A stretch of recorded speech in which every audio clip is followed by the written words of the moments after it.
জনগণকে রক্ষা নয়, তারেক রহমানকে শাস্তি দেয়াই সরকারের মূল লক্ষ্য বলে মন্তব্য করেছেন বিএনপির স্থায়ী কমিটির সদস্য নজরুল ইসলাম খান। সোমবার জাতীয় প্রেস ক্লাবের সামনে নেতাকর্মীদের মুক্তির দাবিতে মানববন্ধনের আয়োজন করে ঢাকা জেলা বিএনপি। মানববন্ধনে নজরুল ইসলাম খান অভিযোগ করে বলেন, দেশ যখন দুর্যোগে তখন জনগণের জানমালের ওপর গুরুত্ব না দিয়ে সরকারের একমাত্র গুরুত্বপূর্ণ কাজ হলো তারেক রহমানকে দেশে ফিরিয়ে এনে বিচারের মুখোমুখি করা। সাবেক সেনা ও পুলিশ প্রধানের নিষেধাজ্ঞার দায় কোনোভাবেই এই সরকার এড়াতে পারে না বলেও মন্তব্য করেন তিনি।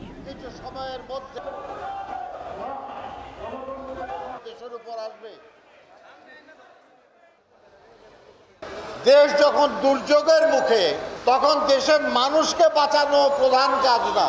দেশের সাবেক সেনা প্রধান, পুলিশ প্রধান তারা আন্তর্জাতিক স্যাংশনের মুখে পড়ার পরেও সেগুলোর কোনোটাই মূল সমস্যা না। একমাত্র কাজ তারেক রহমানকে দেশে ফিরিয়ে নিয়ে এসে শাস্তি দেওয়া।